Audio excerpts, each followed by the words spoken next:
올해 초에 플랜 75라는 일본 영화가 개봉되었습니다. 이 영화의 배경은 초고령 사회로 접어든 일본이 배경이었습니다.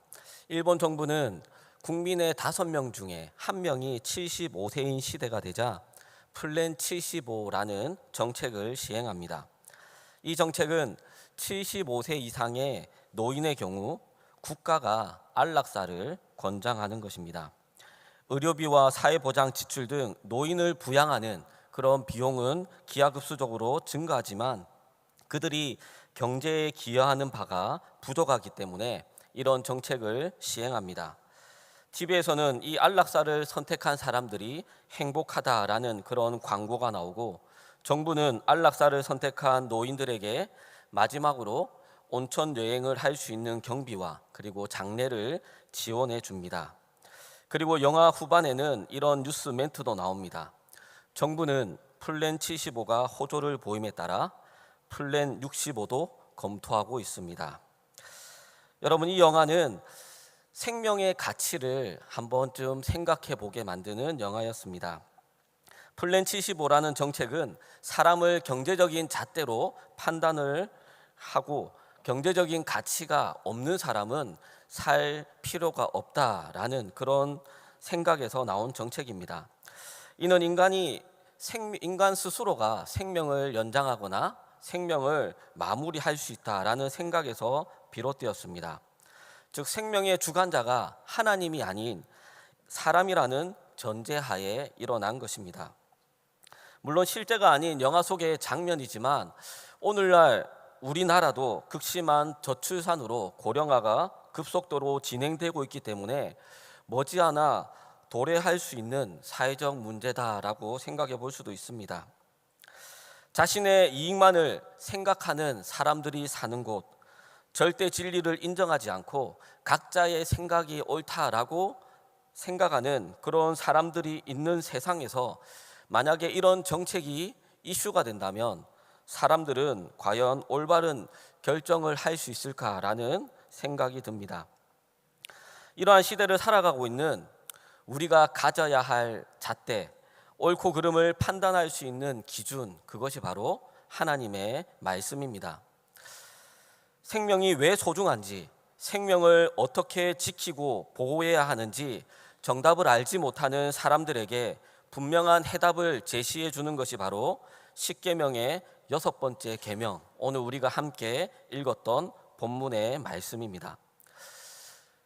이 자리에 계신 분들 중에 십계명의 다른 계명들은 자신 없어도 오늘 읽은 본문 살인하지 말라, 이 계명만큼은 자신 있게 지켰다라고 생각하는 분이 계실지도 모릅니다. 살인을 한 적도 없고 앞으로 살인을 할 계획도 없기 때문에 6계명은 우리와는 무관하다라고 생각하는 것이 당연할 수도 있습니다. 그러나 6계명을 주신 하나님의 의도를 우리가 깨닫는다면 이 문제는 그렇게 단순하지는 않습니다. 오늘 말씀을 통해서 이 6계명의 참된 의미가 무엇인지를 생각해보고 또 우리가 어떻게 다른 사람들을 존중하며 살아야 하는지를 깨닫는 시간이 되기를 바랍니다. 불교에서는 살생을 금하고 있습니다. 살아있는 모든 생물을 죽이는 것을 금지하는 것입니다. 그런데 하나님이 우리에게 주신 십계명의 6번째 계명은 살생하지 말라가 아니라 살인하지 말라라고 명령하셨습니다. 이것을 통해 우리는 하나님께서 다른 동물들보다 특히 사람을 중요하게 여기고 특별하게 여기신다라는 것을 알 수 있습니다. 하나님께서 왜 인간을 특별하고 또 소중하게 여기실까요? 어떤 사람들은 사람에게는 짐승에게 없는 특별한 기능들이 있기 때문이다. 지적인 능력이나 말할 수 있는 능력이나 손을 사용할 수 있는 능력들이 다른 동물들보다 더 뛰어나기 때문에 그런 기능적으로 뛰어난 동물이어서 소중하다라고 말하기도 합니다. 하지만 사람의 가치를 기능적으로만 본다면 걷지 못하는 사람, 앞을 보지 못하는 사람, 말하지 못하는 사람, 이런 사람들은 살아갈 가치가 없는 사람들이 됩니다. 우리 주변에는 그런 약자들, 또 가진 것이 없는 사람들, 또 장애를 가지고 태어난 사람들, 그런 사람들이 많이 있는데 그들을 그런 잘못된 기준으로 평가해서는 안 됩니다.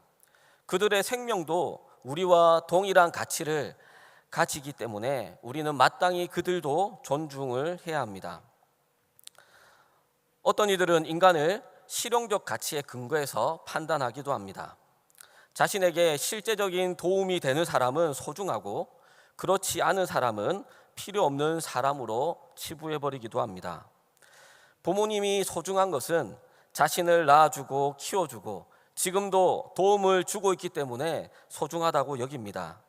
그런데 그런 부모님이 세월이 지나서 연세가 드셔서 치매와 같은 심각한 병에 걸려 오랫동안 자신을 힘들게 하고 삶의 안정을 위협하면 그 부모님을 더 이상 소중하게 여기지도 않고 급기야 부모님이 빨리 죽기를 바라기도 합니다. 친구가 언제까지 소중하다고 생각합니까? 어떤 사람은 자신에게 도움이 되는 친구는 소중하지만 자신에게 손해가 되는 친구는, 별 도움이 되지 않는 친구는 소중하지 않다라고 생각하기도 합니다. 이렇듯 많은 사람들은 인간의 가치를 기능적이고 실용적으로, 자기 중심적으로 생각을 합니다. 사람의 가치를 이렇게 기능적으로나 실용적인 기준으로만 판단하기 때문에 우리 사회, 우리 주변에는 살인이 종종 벌어지는 것입니다. 그러면 하나님은 왜 인간을 중요하다고 또 가치 있다고 여기십니까? 그 답을 창세기 9장 6절에서 찾아볼 수 있습니다. 우리 화면을, 창세기 9장 6절 말씀을, PPT 화면을 준비가 안 됐나요? 우리 창세기 9장 6절을 같이 한번 찾아보도록 하겠습니다.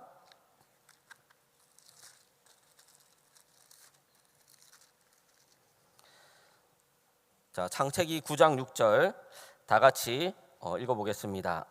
시작. 다른 사람의 피를 흘리면 그 사람의 피도 흘릴 것이니 이는 하나님이 자기 형상대로 사람을 지으셨음이니라. 자, 이 말씀에서 하나님께서 사람을 해치면 그에 따른 처벌이 있기 때문에 해치지 말라, 우리가 읽었던 살인하지 말라와 같은 맥락의 말씀을 하셨습니다. 그리고 그 이유를 그 뒤에 명시하고 있는데 하나님이 자기 형상대로 사람을 지으셨기 때문이다라고 말씀합니다. 하나님이 우리를 소중하게 여기시는 이유, 그것은 기능적인 가치나 실용적인 가치가 아니라 바로 하나님의 형상대로 창조된 존재이기 때문입니다. 여기서 형상이란 말은 우리가 많이 들어서 알지만 외형을 말하는 것이 아니라 하나님의 성품을 가졌다라는 의미입니다. 하나님께서 사람을 만드신 것은 마음을 다해서 하나님을 사랑하고 하나님을 닮아가고 사랑으로 이웃을 섬기게 하기 위해서입니다.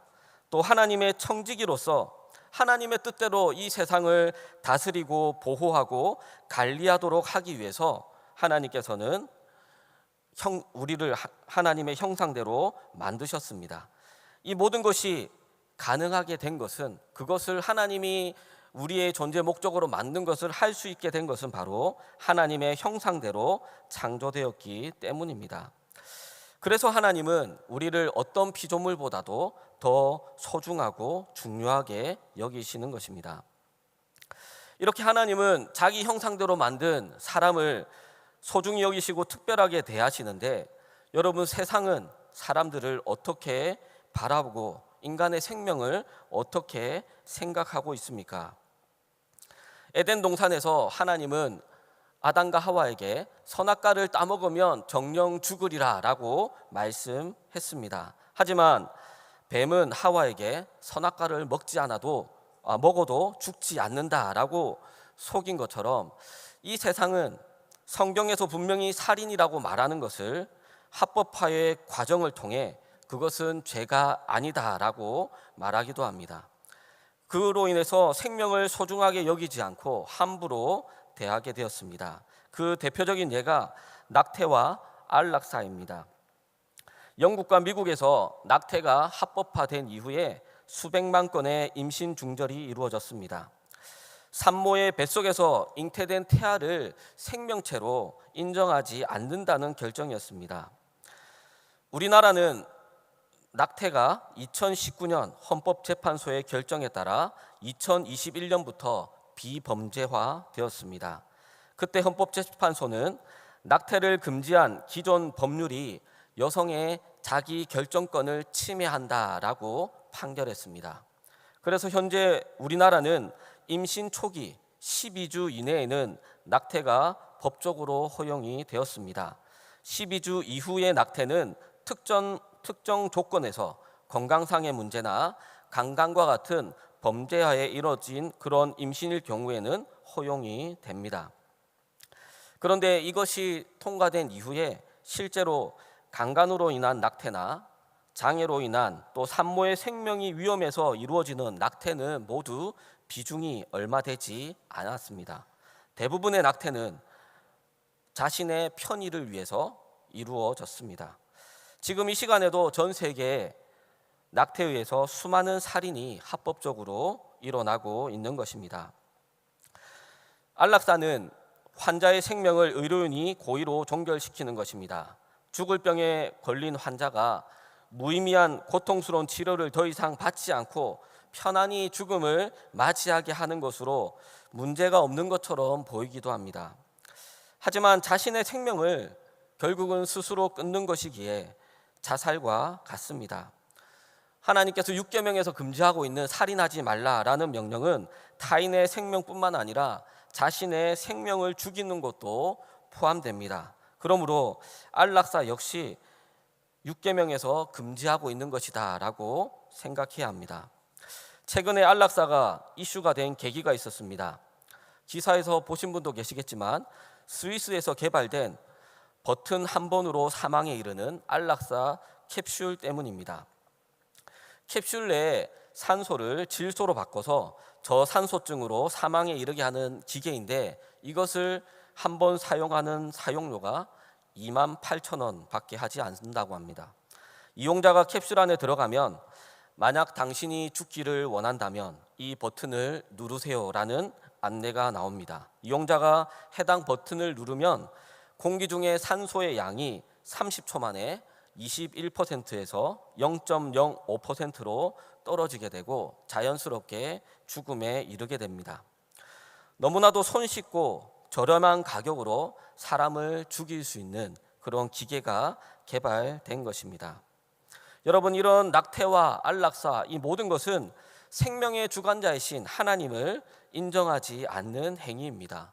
아울러 6계명에서 금지하고 있는 살인하지 말라라는 그 계명 역시 어기고 있는 것이라 할 수 있습니다. 세상에서 말하는 이런 살인과 달리 성경에서 가르치는 살인은 더 광범위합니다. 하이델베르크 105문을 보면 제6계명에서 하나님이 원하시는 것은 내가 이웃의 명예를 훼손하거나 그들을 미워하거나 해치거나 죽이지 않는 것이다 라고 말합니다. 여러분, 살인이라는 것이 실제적인 행위뿐만 아니라 타인을 무시하거나 미워하는 그 모든 행위가 바로 살인이다 라고 가르쳐 주고 있습니다. 예수님께서도 산상수훈을 통해서 우리에게 설명해 주셨습니다. 마태복음 5장 21절에서 22절 말씀인데요, 우리 같이 한번 읽어보겠습니다. 시작. 옛 사람에게 말한 바 살인하지 말라. 누구든지 살인하면 심판을 받게 되리라 하였다는 것을 너희가 들었으나 나는 너희에게 이르노니 형제에게 노하는 자마다 심판을 받게 되고 형제를 대하여 나가라 하는 자는 공에 잡혀가게 되고 미련한 놈이라 하는 자는 지옥불에 들어가게 되리라. 아멘. 자, 이렇게 예수님께서도 살인하지 말라라는 그것을 가르쳐 주시면서 이어서 형제에게 노하는 자, 라가는 히브리인들의 욕설인데 그 욕을 하는 자, 미련한 놈이라고 하는 사람, 이 모든 사람들도 동일하게 심판을 받는다. 다른 사람들을 무시하거나 미워하거나 욕하는 것, 그 모든 것들도 살인과 동일하다라고 가르쳐 주고 있습니다. 여러분, 우리는 알게 모르게 특별히 가까운 사람들에게 함부로 대할 때가 있습니다. 직장과 사업장에서 업무 지시를 할 때 상대방의 인격을 무시하면서 대하기도 하고 또 우리가 무시를 당하기도 합니다. 여러분의 가정에서 부부 간의 대화를 할 때도 상대방을 인정하지 않고 때로는 무시하거나 함부로 말할 때도 있습니다. 또 여러분들의 자녀들의 모습을 보면서 때로는 속상하고 또 이해되지 않는 그런 행동을 볼 때 마음에도 없는 말을 내뱉기도 하고 그러면서 자녀의 가능성이나 잠재력을 짓밟고 있을 때도 있습니다. 여러분, 다른 사람의 가치를 내 말로, 내 판단으로, 내 행동으로 어떤 형태로든 훼손하는 것은 예수님이 말씀한 것처럼 그 사람을 죽이는 것과 같습니다. 그러면 우리는 왜 이런 행동들을 자기도 모르게 하게 될까요? 바로 상대방 안에 있는, 그 사람 안에 있는 하나님의 형상을 바라보지 못하기 때문입니다. 하나님은 우리 안에 있는 자신의 형상을 보고 예수님을 십자가에서 죽이기까지 우리에게 생명을 주시려고 했습니다. 그만큼 우리를 소중하게 여기고 특별하게 여기셨습니다. 우리 역시도 우리 주변에 있는 사람들 안에 있는 하나님의 형상을 바라본다면 그것이 드러나게 만들기 위해서 그들을 존중해주고 그들을 무시하지 않는 그런 행동을 할 수 있게 될 것입니다. 제6계명은 이렇게 부정적인 명령으로 진행되지만 긍정적이고 적극적인 부분도 있습니다. 그것은 바로 다른 사람의 생명을 존중하는 일을 해야 한다는 것입니다. 이에 대해서 하이델베르크 107문에서 이렇게 말합니다.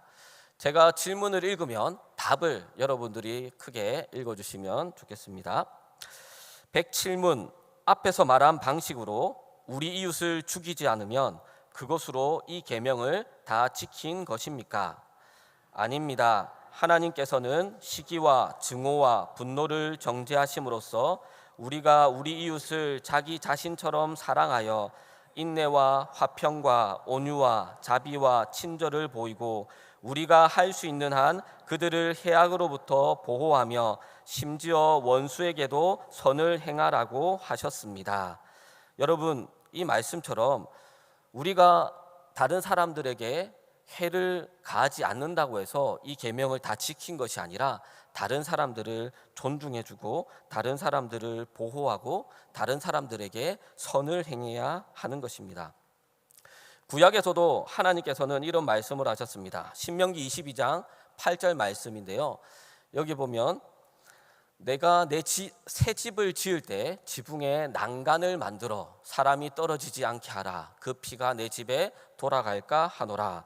여러분, 이스라엘 백성들이 새 집을 지을 때 이스라엘 집들은 지붕이 평편합니다. 그래서 그 지붕 위에서 또 하나의 생활 공간을 자신들이 만들어 가는데 그러다 보면 거기서 사람들이 살다 보면 난간이 없을 때 때로는 떨어져서 위험할 수도 있기 때문에 새 집을 지을 때는 반드시 난간을 만들어라, 안전망을 만들어라 라고 하나님께서는 명령하신 것입니다. 여러분, 이 집을 짓는 규례에서도 하나님의 마음, 하나님의 의도를 찾아볼 수가 있습니다. 여기서도 하나님께서 한 생명을 얼마나 소중히 여기시는지 보여주고 있습니다. 하지만 오늘날 우리가 살아가고 있는 이 세상, 특별히 물질 만능주의가 지배하는 세상은 그렇지가 않습니다. 한 푼이라도 더 남기겠다고 먹는 제품에 해로운 것을 좀 더 싼 것을 섞어서 원가를 절감하고 이익을 창출하려는 사람들도 있습니다. 그것을 먹는 사람들의 건강에는, 그들의 생명에는 관심이 없다는 것입니다. 또한 불공정 무역의 대표적인 상품인 커피와 초콜릿은 기업과 농장 주인이 더 많은 이익을 남기기 위해서 아이들의 노동력을 착취해서 생산하기도 합니다. 일주일에 100시간이 넘는 그런 혹독한 노동을 하면서도 매우 적은 돈밖에 받지 못한다고 합니다.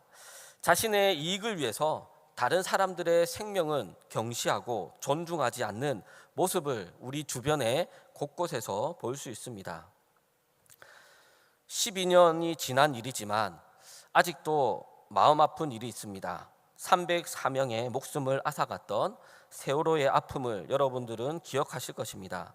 이 사건은 우리 사회가 가진 문제점인 생명 경시 사상, 물질 만능주의, 이 모든 것의 극단적인 예를 보여주는 것입니다.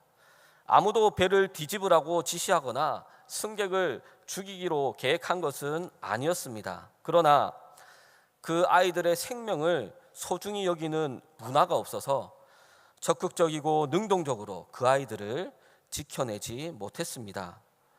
속옷 차림으로 제일 먼저 빠져나온 그 선장의 모습에서 어른들의 무책임함과 무능력을 적나라하게 보여주었습니다. 이것이 우리가 살아가고 있는 이 세상의 모습입니다. 이런 세상 속에 살아가고 있는 우리에게 하나님께서 이 십계명의 6번째 계명을 주신 의도는 이 세상 사람들에게 생명이 얼마나 소중한 것인지, 그것을 어떻게 보호해야 하는지를 우리에게 전해주기 위해서, 우리에게 그런 사명을 주기 위해서 이 6번째 계명을 주신 것입니다. 하나님은 자신이 선택한 이 이스라엘 백성들을 구원하신 이후에 십계명을 주셨습니다. 십계명은 그들이 어떻게 살아야 하는지, 하나님의 백성의 모습이 어떤 것인지를 알려주는 것입니다. 그리고 십계명은 예수님이 이 땅에 오셔서 시작된 하나님의 나라가 어떤 곳인지도 보여주고 있습니다. 브래드 롱이라는 분이 이런 말을 했습니다. 하나님의 나라는 관념적인 것이 아니라 예수님이 성취하신 것을 우리의 삶 속에 적용시키는 성령님의 실제적인 활동이다라고 말합니다. 예수님을 믿고 구원받은 사람들이 이 계명들, 하나님의 말씀들을 자신의 삶 속에 성령의 능력으로 행함으로써 하나님의 나라를 임하게 만들고 그리고 확장시켜 나아가는, 그것이 바로 하나님의 나라다라고 말합니다. 오늘 우리가 살펴본 이 6계명을 통해 생명을 존중히 여김으로 사람을 소중히 여기고 사랑하는 삶을 살아야 한다는 것을 깨달았습니다. 예수님을 믿기 전에 우리의 모습은 자기 중심적인 사람이었기 때문에 그 일을 하는 것은 거의 불가능에 가까운 일이었습니다. 하지만 예수님이 우리에게 주신 생명으로 말미암아 우리는 새로운 사람으로 거듭났기 때문에 이 말씀을 지키고, 세상 사람들은 생명을 무시하고 경시할지라도 우리는 그 생명을 존중하며 하나님의 나라를 만들어 갈 수 있습니다. 성경의 주요 인물인 모세, 다윗, 바울, 이 세 사람의 공통점이 무엇인지 아십니까? 이들은 모두 하나님의 구원 역사 속에서 크게 쓰임받은 사람들입니다. 그리고 성경 중에 많은 부분을 쓴 성경의 저자이기도 합니다. 그런데 이것 말고도 또 한 가지의 공통점이 있습니다. 놀랍게도 이 세 사람 모두 살인을 저지른 사람들이었습니다. 하지만 우리는 이들을 살인자로 기억하지 않습니다. 하나님이 그들 안에서 행하신 일들을 우리는 기억하고 있습니다. 2000년 전 하나님은 우리에게 생명을 주시고자 그분의 아들을 이 땅에 보내주셨습니다. 남을 미워하고 다른 사람들을 무시하고 상처를 주고 그들을 살인했던 그러한 사람들이었습니다. 하지만 예수님이 주신 생명으로 이제 우리는 사랑으로 평화를 이루어가는 사람, 생명을 다른 사람들에게 나누어 주고 사랑을 나누어 줄 수 있는 사람이 되어야 합니다. 이제 더 이상 살인자가 아닌 하나님의 나라를 이 땅 가운데 만들어가는 일꾼들입니다. 오늘 이 6계명을 기억함으로 여러분의 가정과 또 여러분의 생업과 또 여러분들이 만나는 모든 사람들을 존중함으로써 하나님의 나라로 그곳을 바꾸어가는 그 놀라운 일에 쓰임받는 성도님들이 되시기를 주님의 이름으로 축복합니다.